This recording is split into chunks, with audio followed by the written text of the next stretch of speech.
Hi, welcome back left-handers. We are going to work on stitching our peacock now that we have our needle threaded and our fabric in a hoop and the center of our fabric marked and the center of our chart found. So this little blue mark. We're going to start on this row, this long row.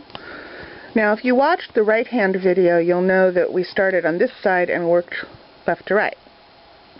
If you're left-handed, it's easier to start on this side and work right to left, which means that your stitches will cross in the opposite direction of most right-handed stitches.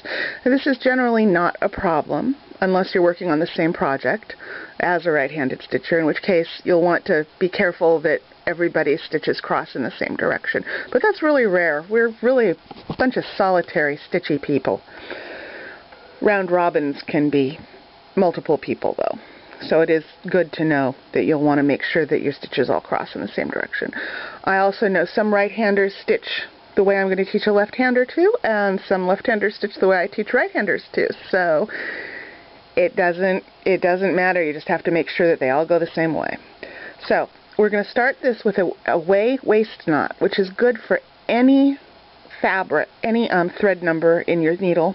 You can have odd numbers or even numbers. I will do a separate video on how to do a loop start, which is really good for even numbered threads. So tie a knot at the end of your thread. It's just a little one. It's just to keep it from getting out of hand. I've got to remember to do this with my left hand. So what we're going to do is you can start it on the left side of your stitching and catch the thread under it as you stitch. But I prefer to start it where I'm starting my stitching, except about 3 inches away from it. Now we'll look back at our chart,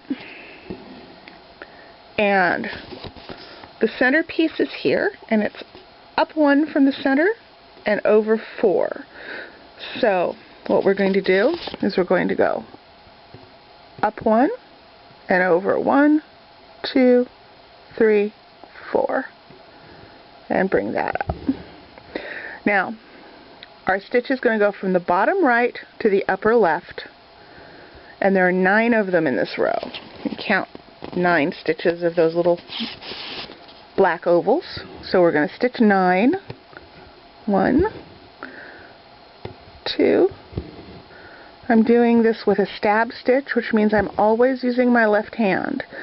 In this case, I could be holding the hoop with my right hand,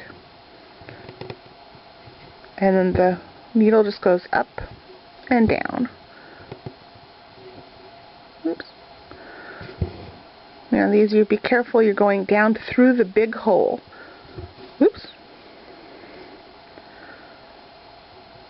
If you like, and you can balance this on a table or something, you can stitch with 2 hands. One stitch pushing the needle down, your other hand catching it and pulling it through, and then pushing it back up.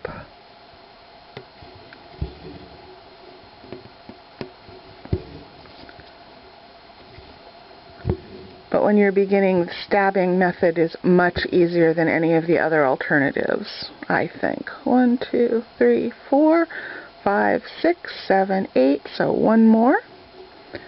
And it comes up in the same spot as if you were going to take another stitch. Now this is cross stitch, not half cross stitch, so we're going to go back the other way and cross all of these. Oops. Let's see how that's a little bit. I'll pull that back up because this got a little out of hand.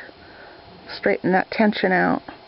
Sometimes I'll pet the thread a little bit and smooth it out so that I don't get a twist in it, so that it lays smoothly.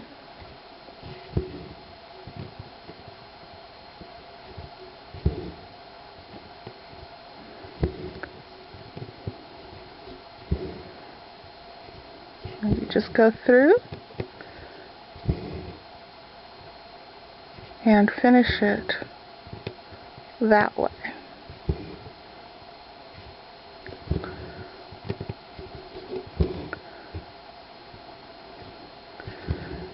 Now I want you to be aware that when I do a video, I try very hard to always do a left-handed version, because I know that a lot of people aren't ambidextrous and it's hard to sometimes flip the stitch in your head.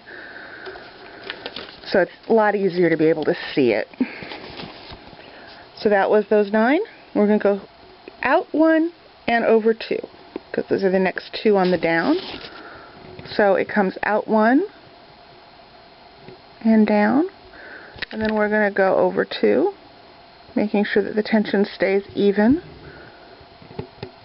One of the nice things about Aida cloth, especially when it's in a hoop, is that it doesn't pull out of shape really easily, which is one of the reasons it's so easy to stitch without a hoop as well, because it's a nice solid weave. So you've got those 2 stitches, and if you look at the chart, you've got another 2 out and 2 more.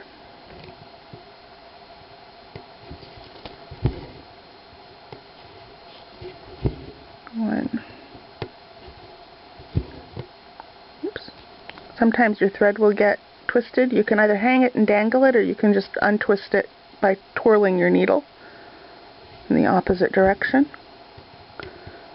I tend to twist my needle more than let it hang and dangle. That's my right-handed version coming.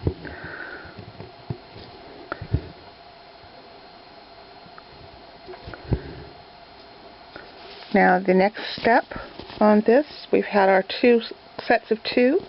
Now we've got 5 singles straight down, and then another 2 going in. So, we've got 5.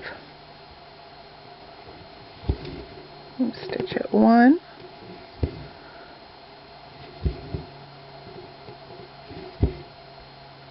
Two. And when I'm done, when the thread is a little bit shorter, and it will be very soon, I will flip this over and show you how to finish off the threads on both ends of it.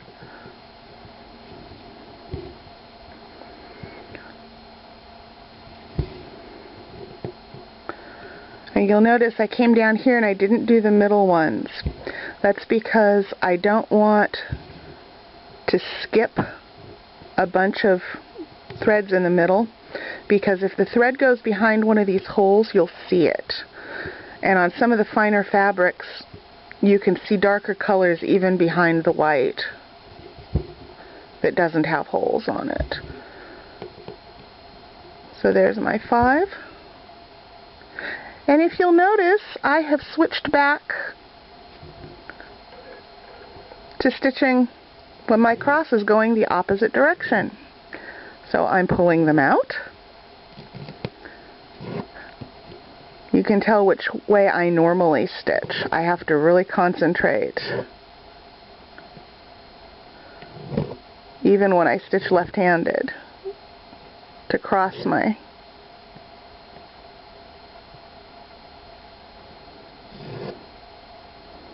okay, that one was right.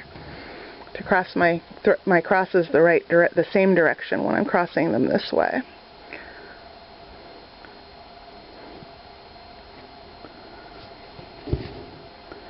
So let's do this again. That's 1. I do not recommend, if you have to rip it out, I do not recommend continuing to stitch with it like I'm doing here. I recommend that you finish off the end that you just ripped out and start a new piece of floss. Floss is relatively cheap, and it looks much better if it's been used fresh off the skein and not abused like I just did. If I only had to pull out a few stitches, I'll sometimes switch that way, do what I just did, but in general, no, don't do it. So there's the 2. Crossed the right direction to match the others.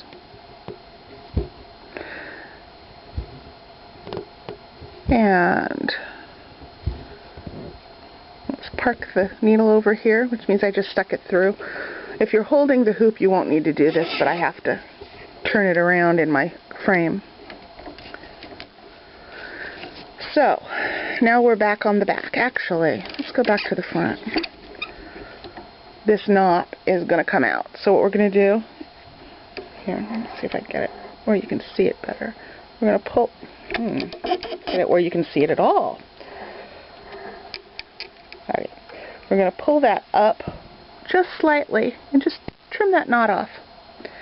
That leaves the long end on the back, and now we'll turn it back to the back. So we've still got our thread here.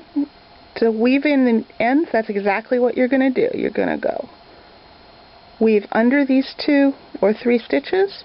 Because this is a vertical, I recommend just going under 2. And then you'll probably want to either rotate the hoop or change hands and go back the other way.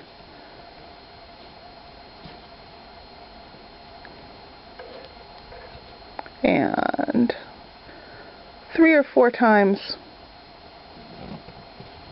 will do it. Now I've done it this way for years, and I stitch on clothing as well, and they go through the washing machine just fine. And then take these, and I've never had them pull out. I've had the stitches wear out, but I've never had the ends pull out.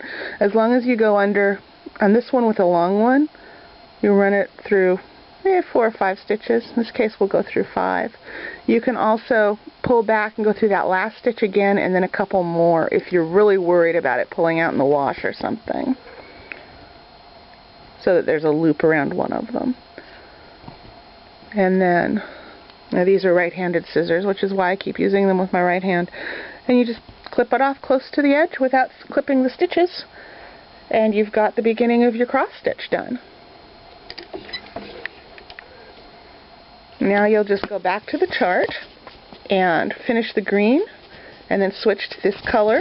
You can pull it open and look at the key and notice that that symbol is the royal blue.